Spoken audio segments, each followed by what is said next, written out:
네, 저 안녕하십니까. 저는 대전시립미술관장 선승입니다. 오늘 대전시립미술관에서는 2020년 대전 비엔날레 인공지능 관장 초청 대담 첫 시리즈를 시작하도록 하겠습니다. 먼저 원광현 이사장님을 모셨습니다. 안녕하세요. 네, 안녕하십니까. 오늘 이제 처음으로 초청 대담을 하고 많은 청중들은 온라인을 통해서 만나게 됩니다. 먼저 같이 이 대담을 보고 있을 분들께 인사말을 부탁드립니다. 네, 안녕하십니까. 아, 그, 그, 이 대전 비엔날레 금년도, 어, 어, 저도 관람을 했고, 또 많은 분들 오셔서 관람하셨을 텐데, 어, 저도 현실과 또 가상 사이에서 또 인공지능이 어떤 의미가 있는가 예술적으로요 하는 걸 많이 또 생각한 계기가 됐고요. 아직 관람하지 않으신 분들은 시간을 내셔서 한번 관람해 보시면은 굉장히 또 정신이 또 맑고 또 새로운 또 사유를 할 수 있는 기회가 될 것 같습니다.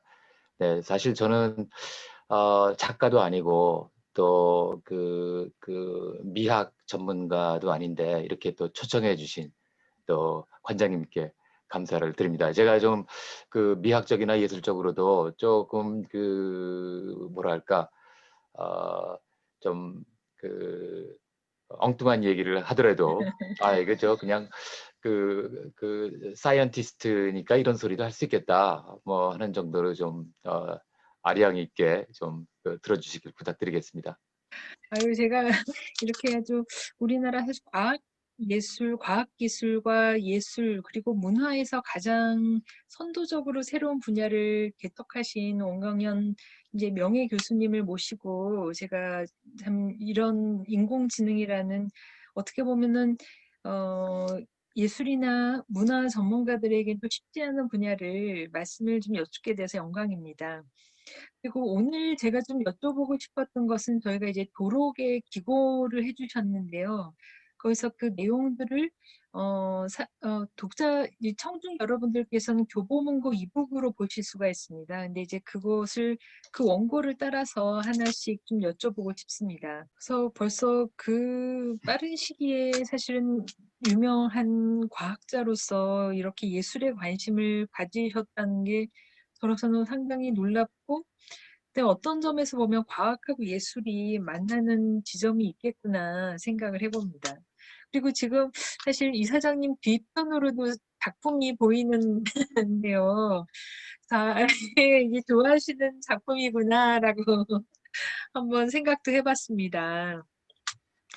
그래서 이제 벌써 당시에 알고리즘으로 어떤 작가의 스타일을 만들어 보시는 이런 착안을 하셨다라는 게 굉장히 놀랐고요.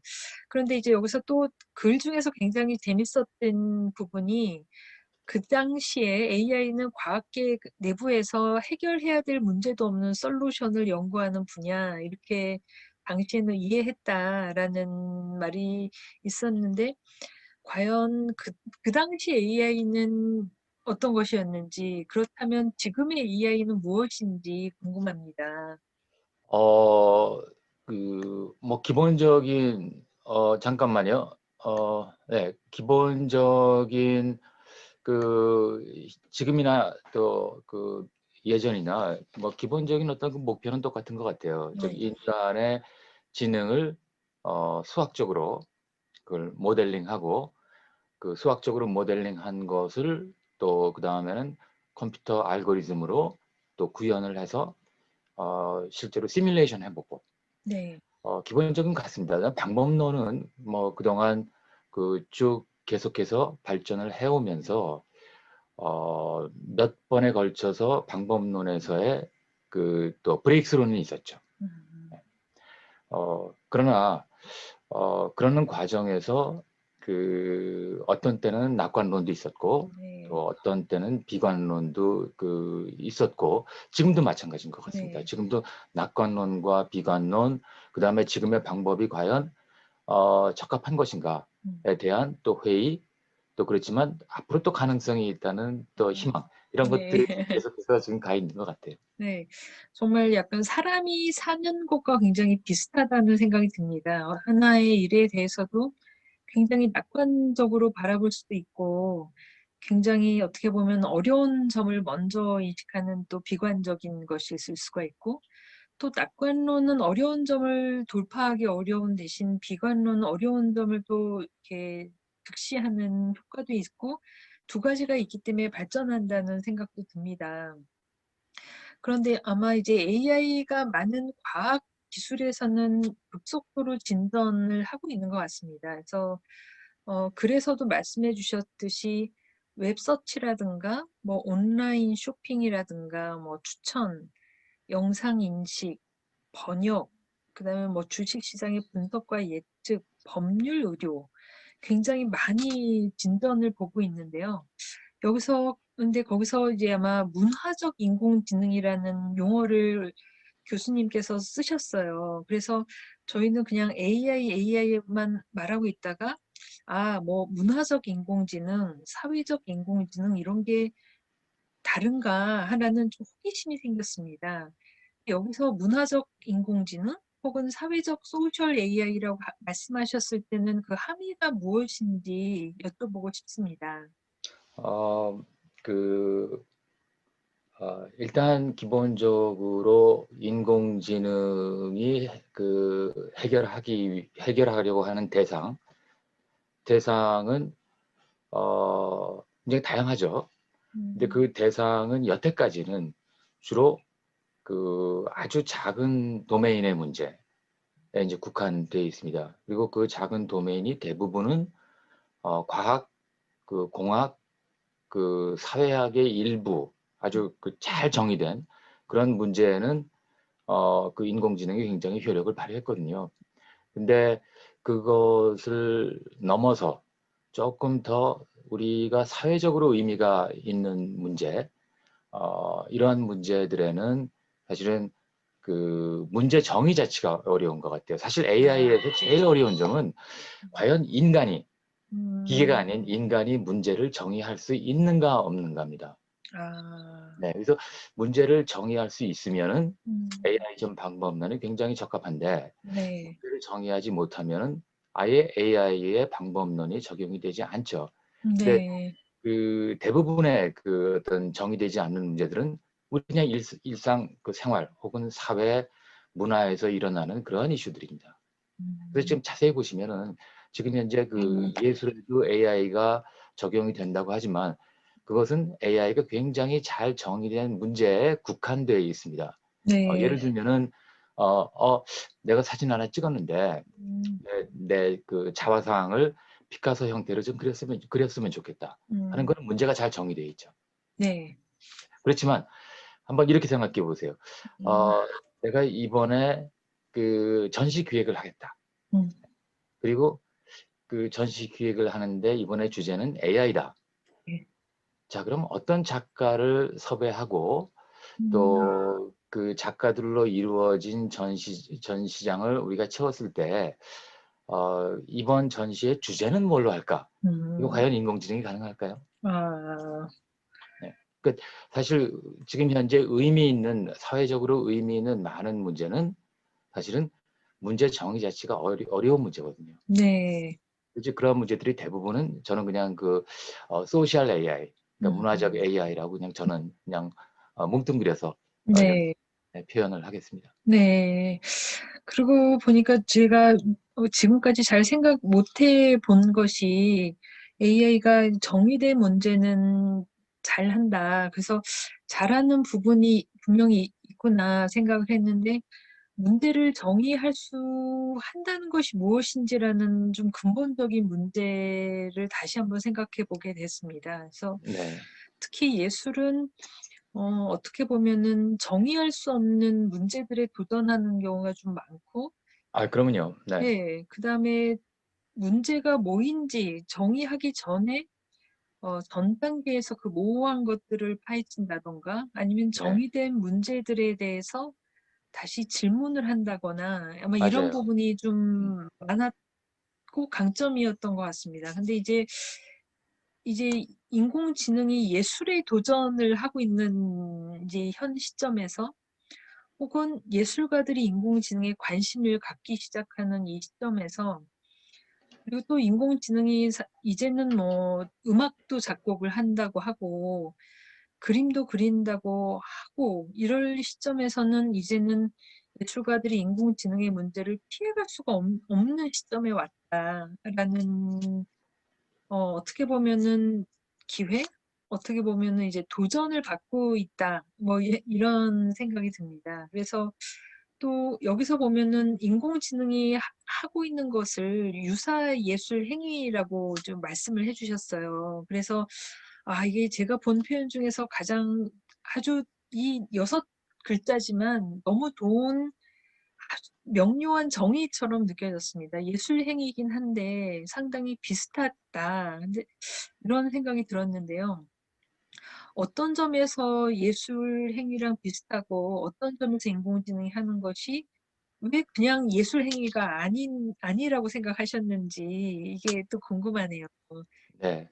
어, 그 AI의 이제 많은 어떤 그 메커니즘을 봤을 때, 이렇게 보면 될 것 같아요. 그 AI 자체를 하나의 블랙박스로 보고 네. 그 블랙박스 안에 뭐가 있는가를 좀 우리가 그 분석을 할 수가 있죠. 네. 단지 그 블랙박스가 그 실제 결과물을 아무리 잘 내더라도 그 메커니즘 자체가 어, 그 우리가 생각하는 것과 다르면 또 그거에 대해서 우리는 또 반론을 할 수가 있습니다. 그러니까 이 문제 AI가 그 예술 행위를 할 수 있느냐 없느냐도 이제 결국은 그 문제로 빠지는데요. 과연 그 인간 예술가의 작가와 그 같은 그 정도의 지금 말씀하신 대로 고민을 하고 어떤 때는 좌절을 하고 또 사색을 하고 네. 그러한 과정에서 에이 나도 모르겠어. 그렇지만 내가 고민하는 것을 한번 내가 그 표현을 해볼 거야. 음. 이렇겠는가? 네. 네. 아니면은 제3자가 시키는 대로 내가 그 사진 한 장이 나한테 주어졌으니까 이 사진 한 장을 잘 분석해서 어, 파울 클레 형태로 만들 거야. 아니면 네. 칸딘스키 형태로 표현할 거냐 하는 거는 굉장히 그 미케니컬한 얘기라고 생각해요. 그런 네. 점에서 그 주어진 그 타스크를 잘 수행을 하는데 그 수행된 결과가 마치 작품처럼 나올 때 음.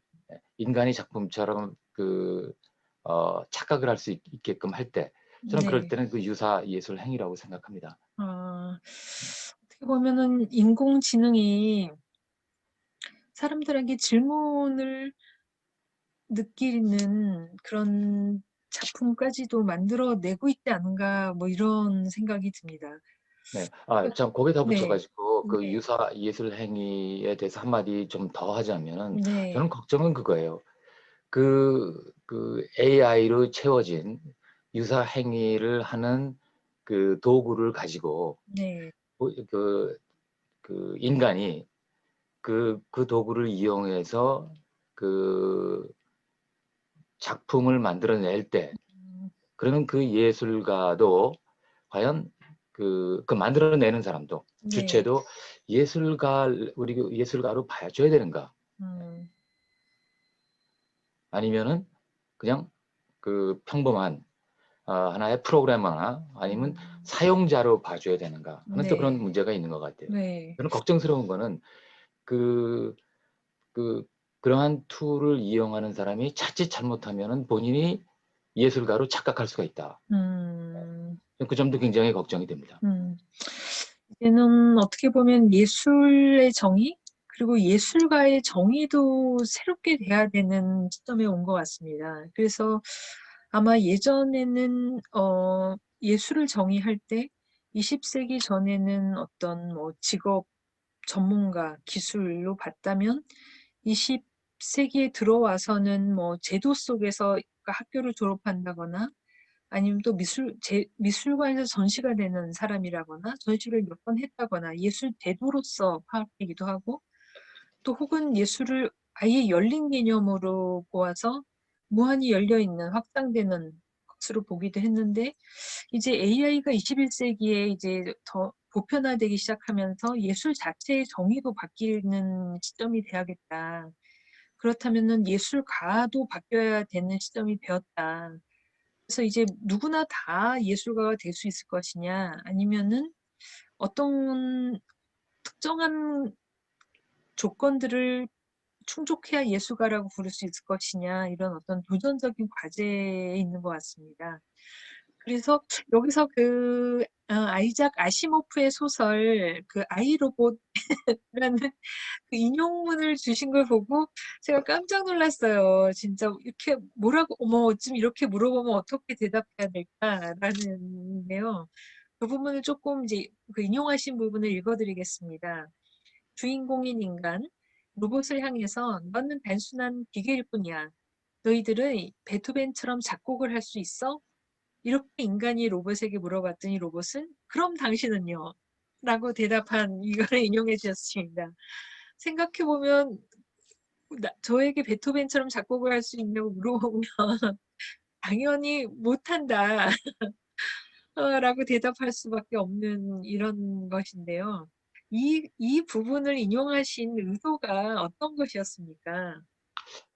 제가 그것을 인용했을 때는 기본적으로 그 인간의 입장에서는 아무리 로봇이 지능을 가지고 발전을 하더라도 예술은 최후의 인간의 보루다. 음, 네. 그 휴먼 컨디션이 되겠죠. 인간은 네, 예술은 최후의 보루다. 절대로 너희들은 어떤 일이 있어도 그 한계는 넘지 못할 거다는 그 맥락에서 네, 그 소설에서의 그 주인공이 그러한 그 질문을 하고 네. 또 물론 로봇도 그럼 당신은요? 너도 마찬가지 않겠느냐고 얘기했지만 거기서의 사실 그 질문 그 답에 그럼 당신은요 했을 때 사실은 그거는 적절한 질문이 아닙니다. 왜냐하면은 그 네, 질문은 그 특정한 사람을 두고 하는 얘기거든요. 네, 네, 그러니까 그 주인공이 로봇에게 너는 단순히 기계일 뿐이야. 너희들이 베토벤처럼 작곡을 할 수 있어라고 물었을 때는 특정 로봇을 얘기하는 것이 아니고 이 로봇 전체를 대상으로 얘기하는 거죠. 네. 네. 네.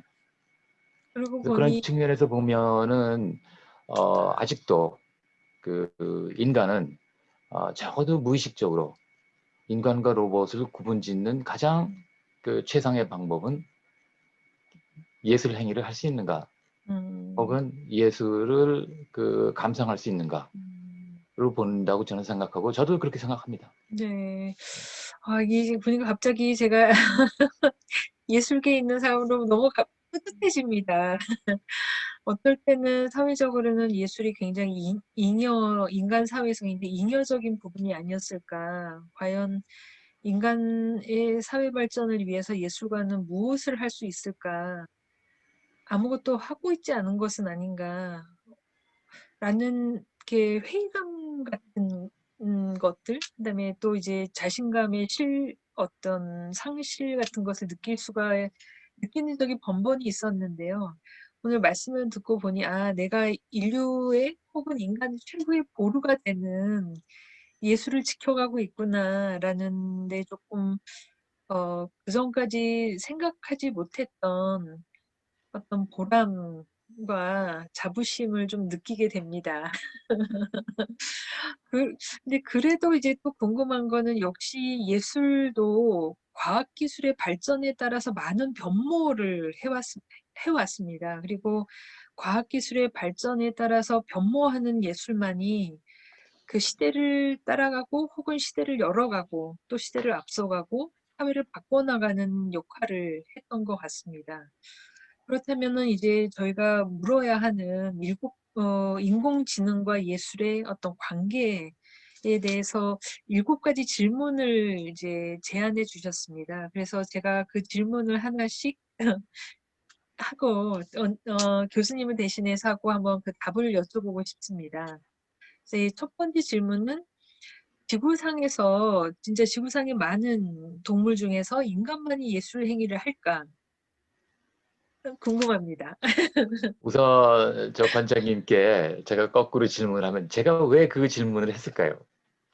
이게 그것도 저도 첫 번째 네. 질문으로. 네. 네.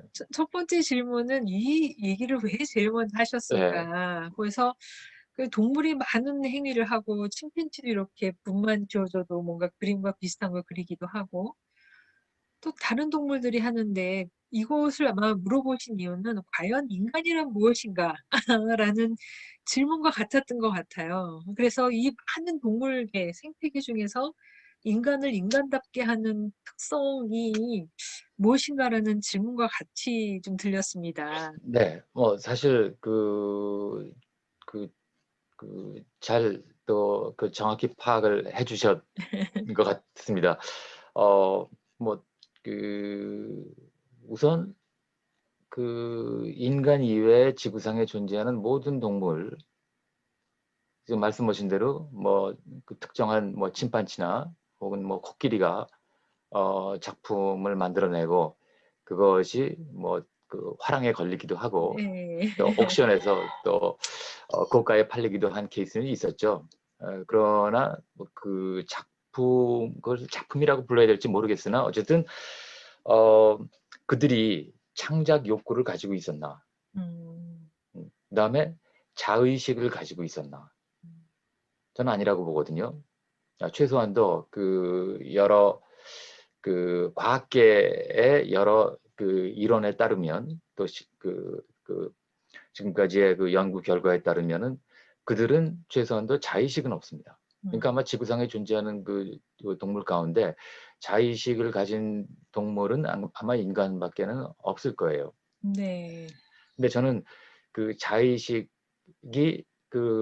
창작 활동에 가장 필요한 필요 조건이라고 봅니다. 네. 그거 없이 그 어떤 창작 활동을 한다는 거는 그 자체가 창작 활동이 아닌 거죠. 네. 예, 그렇게 본다면은 저는 첫 번째 질문, 지구상에 존재하는 동물 중에서 인간만이 예술 행위를 하는가에 대한 질문을 왜 했는가를 보면은 창작 활동을 하기 위한 가장 최소한의 조건, 음. 저는 최소한의 조건이 인간이라고 봅니다. 음.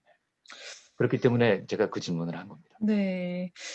그 인간의 과연 자의식이 무엇일까? 그다음에 인간이 창작하고 싶은 욕구가 무엇이며 왜 일어날까 이게? 라는 이런 창작 욕구에 대한 어떻게 보면은 인간의 어떤 감정, 욕망, 그다음에 자기의 자기의식 같은 것들이 다시 인간을 정의할 수 있다는 것은 다시 사람을 좀 새롭게 보게 되는 계기가 되는 것 같습니다. 과연 그렇다면은 우리가 창작 욕구나 다의식에 대한 재정의, 그다음에 관심, 그다음에 가치 부여 이런 것들이 훨씬 더 중요하겠다. 그래서 어떻게 보면은 '인공지능 덕분에 이제 사람이 사람을 다시 한번 생각해 보게 된다.'라는 것을 느끼게 됩니다. 그다음에 이제 두 번째 질문은 너무 재밌어서 제가 한참 웃었는데요. 이거 정말 과학을 하시는 분만 할 수 있는 질문이다. 이제 두 번째 질문 드리겠습니다. 예, 이 외계인이 존재한다면 그들은 예술 행위를 하고 있을까? 너무 어 궁금합니다. 관장님은 어떠세요? 우리가 SF 영화 보면은 네. 우리보다 더 지능이 발달하고 또 네. 훨씬 더 고도의 문명을 갖춘 외계인들이 지구를 침범하거나 뭐 그런 영화들이 많지 않습니까? 네. 거기에 나오는 외계인들이 대충 모양이 어떻습니까? 모양이 다 다르기는 한데 뭐 덩치가 크기도 하고 뭐 팔이 여러 개기도 하고 제가 주로 본 게 스타워즈여서 스타워즈에서 음. 나왔던 그 외계인들을 막 떠올리게 되는데요.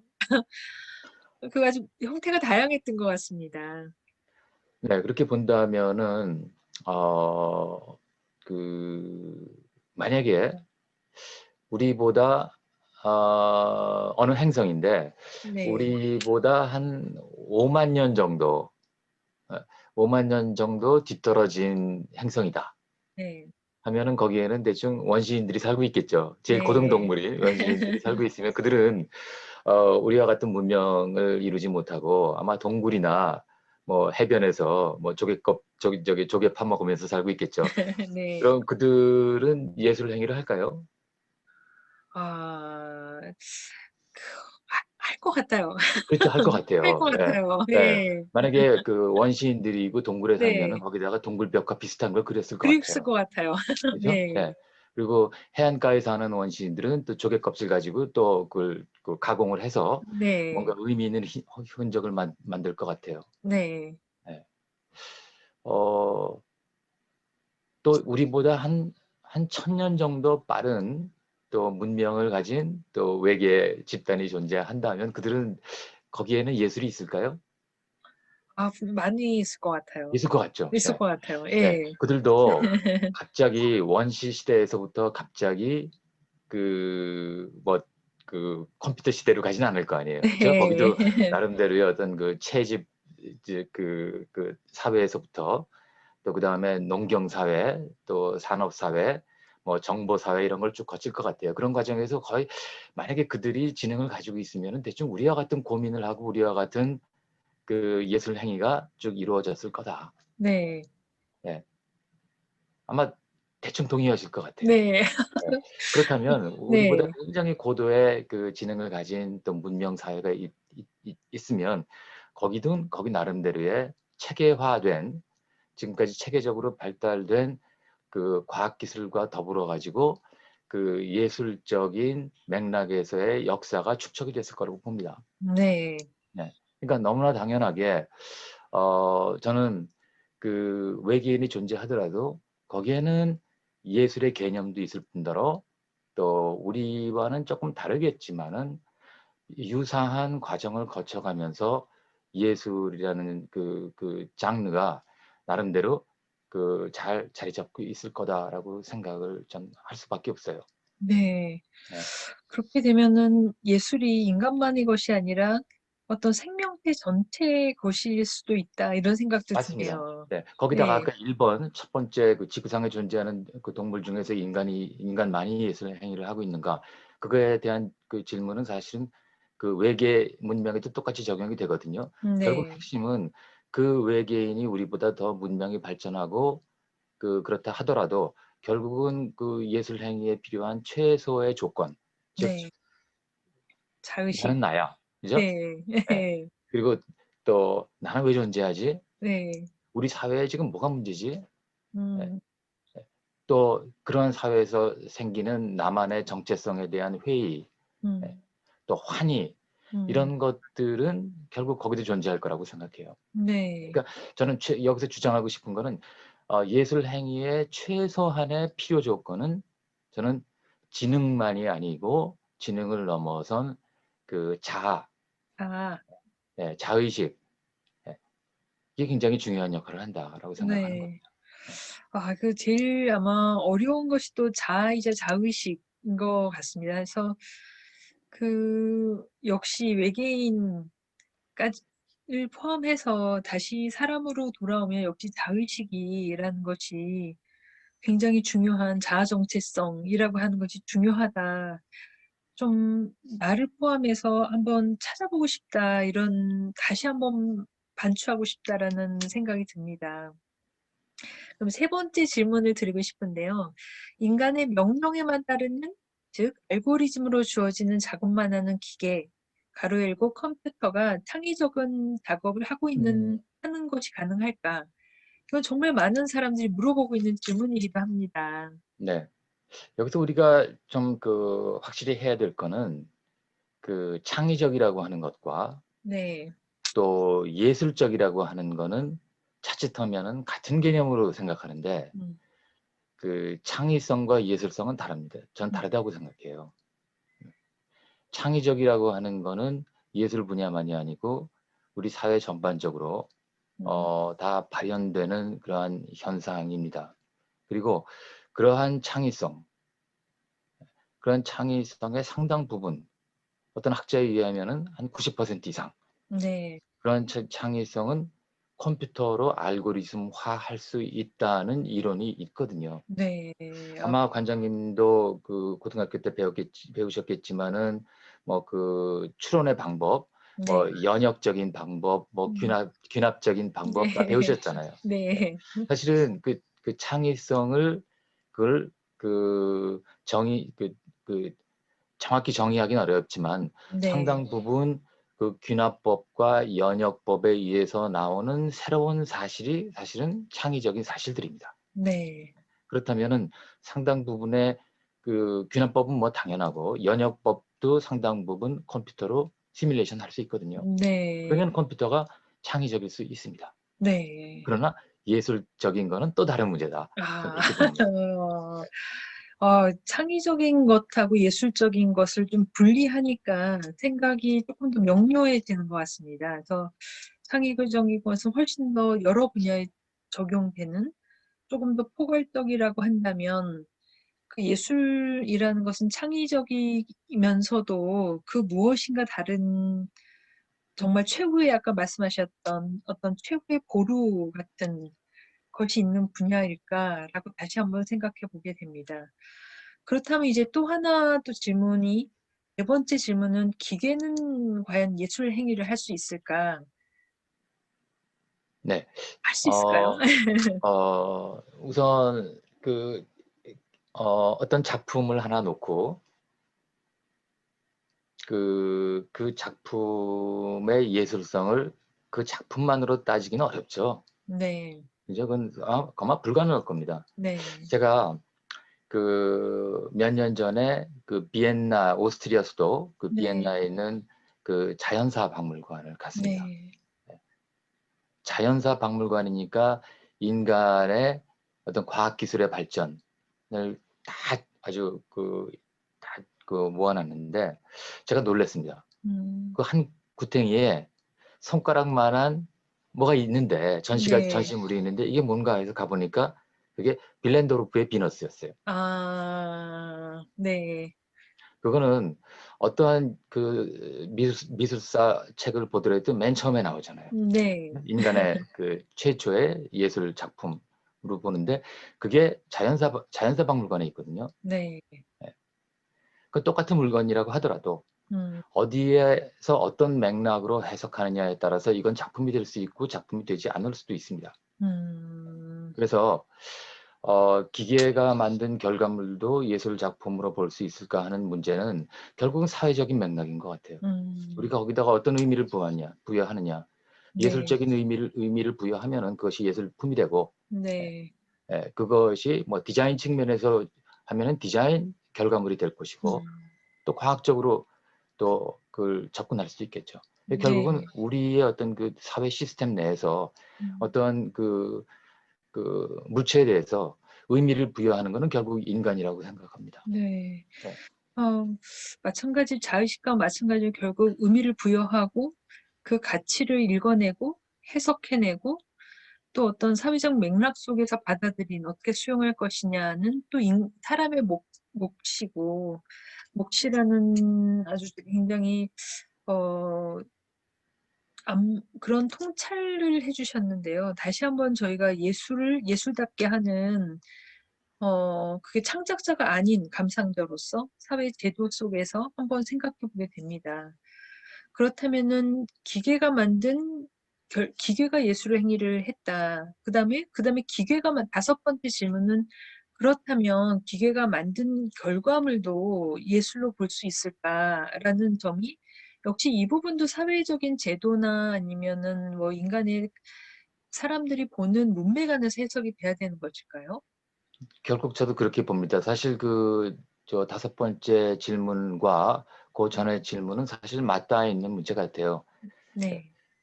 그러니까 기계가 만든 결과물을 작품으로 볼 수 있는가는 전적으로 우리한테 달려 있다고 생각합니다. 음. 그리고 어떤 사회권 내에서 그 시스템 내에서 거기에다가 의미를 부여하느냐에 달려 있는 거지 음. 그 고유의 그 어떤 이것이 예술 작품이냐 아니냐 하는 건 없는 것 같아요. 음.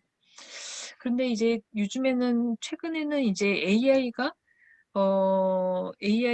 알고리즘으로 만든 렘브란트풍의 작품이 뭐 경매, 네. 예술 경매에서 판매가 되기도 됐다. 그다음에는 이제는 뭐 그 예술 시장에서 통용이 됐고, 그다음에 또 AI 작곡가가 저작권 등록을 시작을 하고, 어느 점에서는 이제 사실은 여기서 그 교수님께서 말씀하신 위크 AI라고 하는 스트롱 AI와 위크 AI의 차이를 조금 말씀해 주셨는데요. 여기서 위크 AI라고 생각하신 것은 어떤 점입니까? 그 AI에서는 이제 크게 보면은 그 두 가지로 이제 그 AI를 나누는데, 하나는 이제 스트롱 AI. 스트롱 음. AI는 인간과 똑같은 네. 기본적으로 인간의 메커니즘을 그대로 복사한 것을 스트롱 AI라고 하고, 뭐 이미 짐작하시는 대로 아직 스트롱 AI는 거기까지 못 왔습니다. 네. 위크 AI는 그 속에 어떠한 메커니즘이 작동하는지는 모르나 결과적으로 보니까 특정 분야에서 굉장히 인간하고 비슷하게 행동을 하더라. 인간과 비슷한 결과물을 내더라. 구별하기 어려울 정도의 결과물을 내더라 하면은 그거를 weak AI라고 보거든요. 네. 그러니까 지금 현재 어떤 AI의 결과물은 뭐 거의 그 99.9% 그 weak AI라고 볼 수 있겠죠. 네. 그러면 그 weak AI는 하나의 도구인가? 음. 그 자체가 하나의 자아와 정체성을 가지고 있는가 하는 문제는 아마 쉽게 우리가 결론을 낼 수 있을 것 같아요. 네. 네. 어떻게 보면은 그렇다면 뭐 AI의 전략이, 제가 AI라면 인간과 똑같은 스트롱 AI가 되기보다는 위크 AI를 보편화시키는 게 훨씬 더 좋은 전략 같이도 AI 입장에서는 느껴지는데요. 네, 맞습니다. 좀 가까운 미래, 현재를 포함해서 보면은 지금으로서 꼭 인간을 시뮬레이션한 인간의 메커니즘을 그대로 옮겨 놓은 AI를 학문적으로는 굉장히 중요하지만 네. 그거는 어쩌면 그 인간이 해결할 수 없는 영원한 그 오픈 프로블럼으로 남을 수도 있다고 생각이 네. 돼요. 네. 어, 저는 그 가능성을 더 높게 보는데, 그와 반면, 지금 많은 어떤 중요한 문제들, 네. 재미있는 문제들에 대해서도, 특정한 문제들에 대해서, 그 문제를 해결할 수 있는 그 AI를 구축하는 거.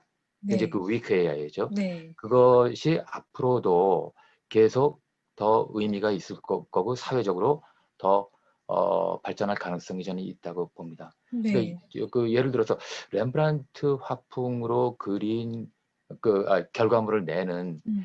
그 AI 보고 음. 아, 그거보다는 너는 이제 저 렘브란트를 따르지 말고 이번엔 작곡을 좀 하면 어떠냐? 예. 한 걸음 더 나아가지고 렘브란트를 그리는 AI 소프트웨어가 네. 야, 난 렘브란트는 지쳤어. 네.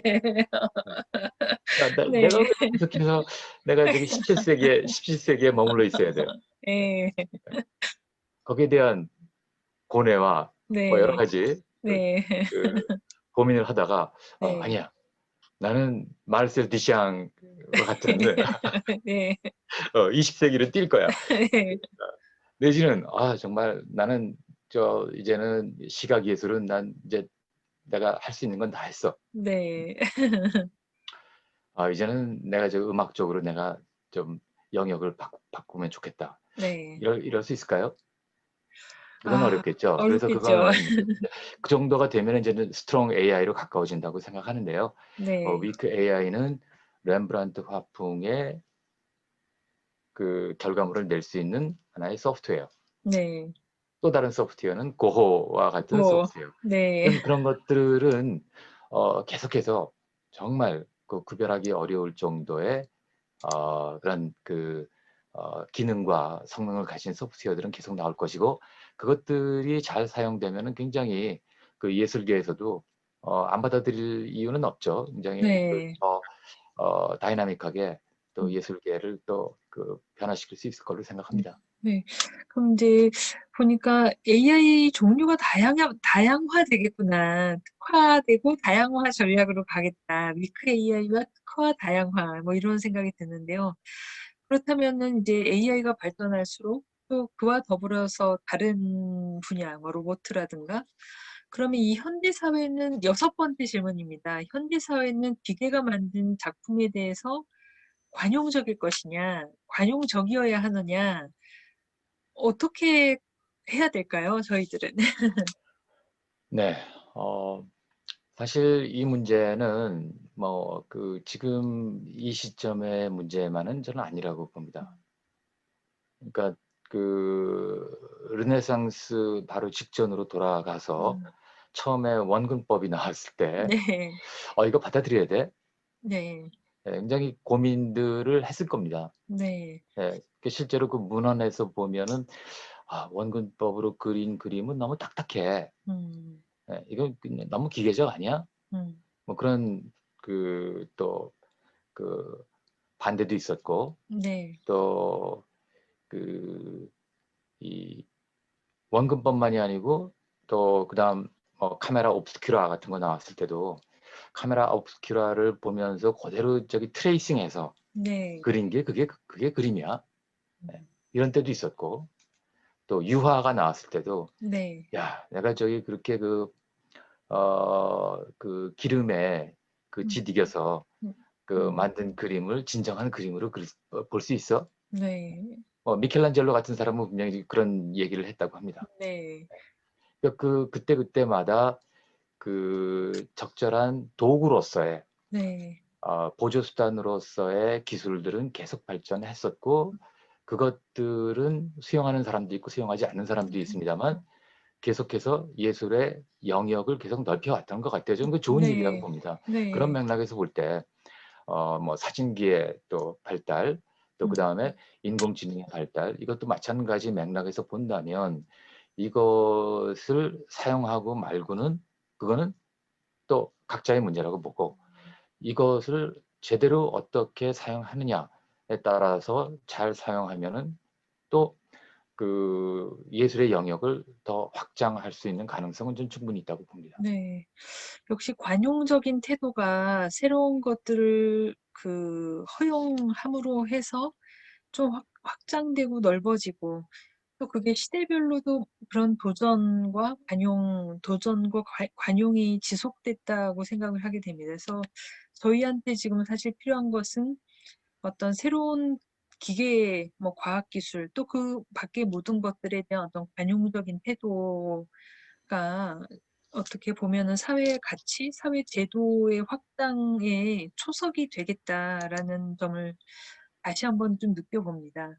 마지막 질문을 하겠습니다. 네. 그래서 원래 이제 마지막 질문으로 이제 문화적 인공지능 그래서 문화예술의 다양성에 대해서 말씀해 주셨는 여쭤보고 싶습니다. 네. 사실 앞에서 우리가 나눴던 대화의 또 이슈들의 거의 대부분은 이 마지막 질문으로 다 귀결이 되는 것 같습니다. 네. 어 결국 창의성, 또 조금 더 좁게 얘기해서 예술성, 또 예술의 어떤 포용성, 또 관용, 이런 맥락에서 볼 때 사실 굉장히 걱정스러운 대목이 있죠. 지금 지구상에 존재하는 모든 인류의 이제 80억 명인데, 80억 명이 모두 다 스마트폰을 소지하고 있고, 그 스마트폰이 제공하는 나름대로의 어떤 문화적 코드가, 우리는 네. 직접 문화적 코드를 읽어낼 수는 없지만은 분명히 문화적인 코드가 존재하거든요. 네. 문화적인 코드는 핸드폰의 하드웨어에서 제공하는 것이 아니고 소프트웨어, 즉 앱에 음. 의해서 주어지고, 많은 부분 우리가 이 액세스하는 방식이 손가락의 움직임, 또 손가락 움직임에서 제공하는 여러 형태의 문화적인 코드와 콘텐츠, 또 그것을 읽어내는 방식, 페이스북, 트위터, 뭐 네이버, 이런 것들은 우리는 전 세계적인 하나의 새로 이제 거의 스탠다드 된 그런 플랫폼에서 살고 있거든요. 네. 그런 이제 걱정은 거기에서 지금 그런 상황이 될 때 그 관용성, 포용성, 다양성은 당연히 훼손되겠죠. 네, 축소될 네. 수밖에 없습니다. 네. 그런 측면에서 볼 때 우리가 글로벌 문화를 공유한다는 측면에서는 좋을 수 있으나 음. 어떤 다이나믹한 또 이질적인 음.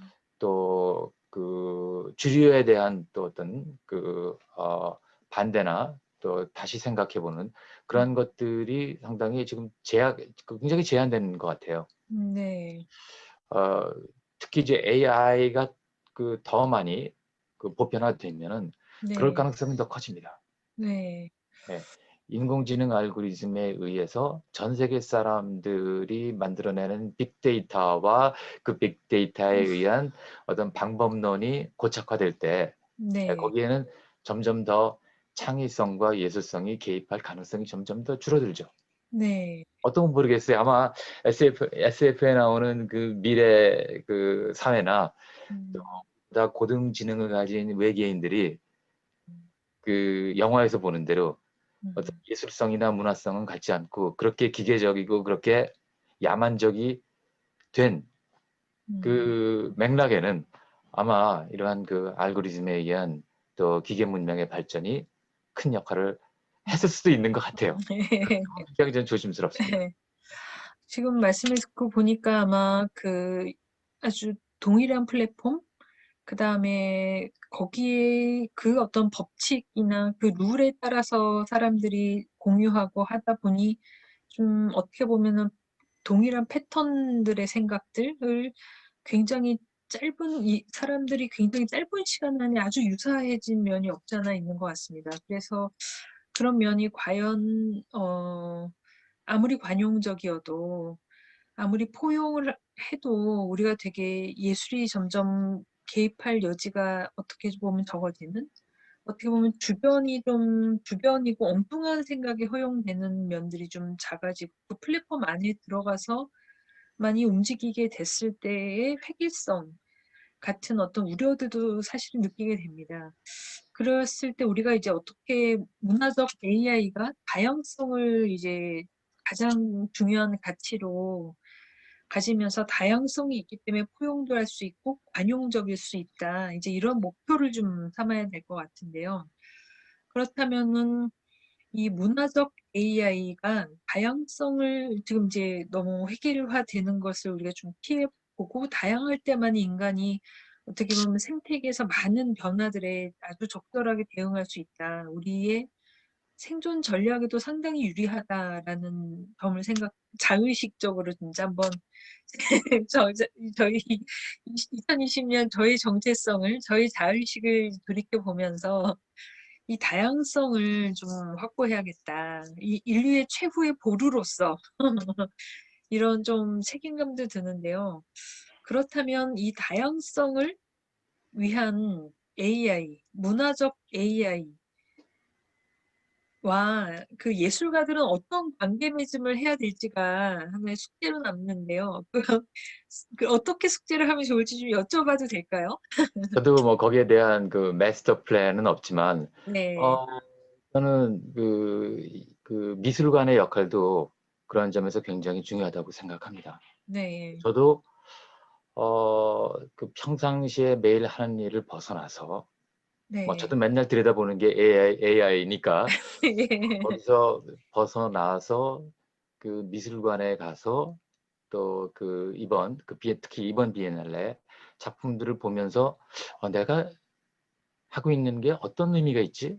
음. 또 내가 지금 이거 왜 하고 있지? 어, 내가 이걸 하는 것이 이거 누굴 위한 거지? 그런 생각들을 하거든요. 그리고 네. 똑같은 현상에 대해서도 저 작가는 어떻게 저렇게 또 다른 해석을 하지?